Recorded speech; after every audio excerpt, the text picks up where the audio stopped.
Næsti viðmælandi hjá okkur í þessum þætti Viðar Halldórsson, prófessor við Háskóla Íslands. Viðar, mér langar svona kannski að því að brottfall eða brottval ungmenna úr starfi hefur svolítið verið í umræðinni innan grensuna, innan hreyfingarinnar. Mér langar kannski bara að fá þína sýn á brottfall. Þetta vandamál eða erum við að standa okkur? Þegar við tölum íþróttastarf á Íslandi þá þurfum við fyrst að átta okkur á hvernig það uppbyggt. Og íþróttastarf á Íslandi er mjög sérstakt að mörgu leyti.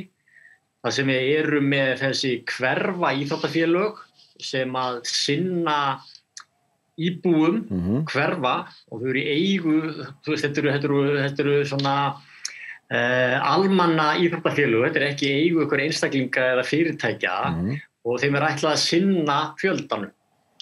Það er ólíkt því sem við gerist erlendis, það sem ertu með eitthvað svona íþróttastarf fyrir þá sem er í hverfinu og svo ertu með eitthvað svona einhverja klúbba, svona afreksakademíur sem eru bara sjálfstæðar og taka efnilegustu krakkana í þessar akademíur.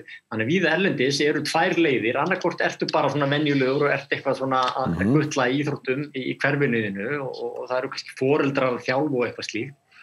Og hins vegar fyrir efnilegustu krakkana þá eru þeir teknir í sér verksmiðjur sem að á að svona eiga búa til afreksfólk framtíðar. Já.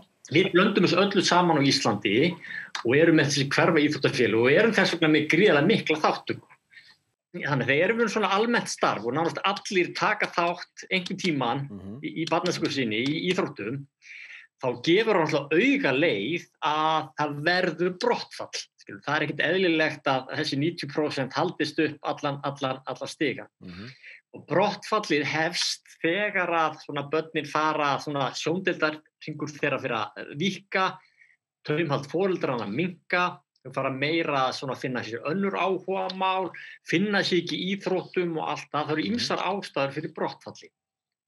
Þannig að brottfall getur annars vegar verið bara jákvætt og gott ef að þessi krakkar sem finna sér ekki í íþróttum fara úr íþróttum og finna sér í einhverju öðru uppbyggilegu og jákvæðu starfi.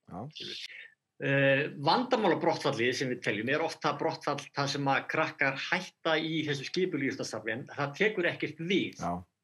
Tekur ekkert við og þá skortir svolítið þetta félagslega taumhald, það skortir svolítið skuldbinding við einhver athæfi og eitthvað slíkt sem gerir það verkum að þessi krakkar er í meiri áhættuhóp en aðrir til að svona, þú veist, lenda í einhverju og allt það. Og sumir krakkar sem ætti í íþróttum finna sér miklu betur í einhverju öðru og þá er það bara frábært. Akkurat.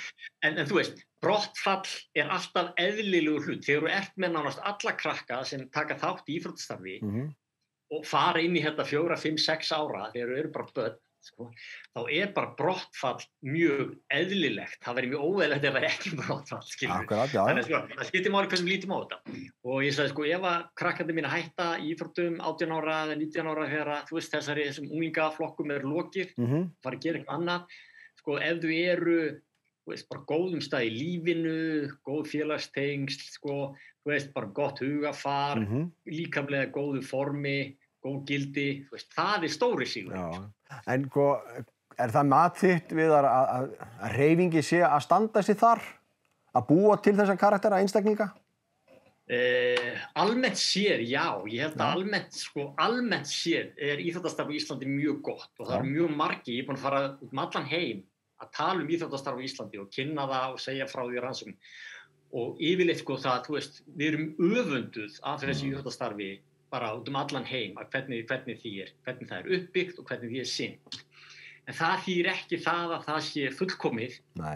Við þurfum alltaf að vera á tánum að þróa íþróttastarfi til að í takt við tímann en að halda kannski í eitthvað grunngildi og gera það sem best við getum fyrir iðkendur og samfélagið. Já, vel gert. Þetta voru frábær lokaorð Viðar og ég þakka þér kærlega fyrir að gefa þér tíma til að ræða þessi mál og ég vona að ég megi hafa sambandið aftur af því að það eru mörgunum málefni sem ég langar svona til að viðra við því að ég veit að þú ert maður mikla skoðana og þakka þér mikið fyrir að gefa þér tími í þetta Viðar.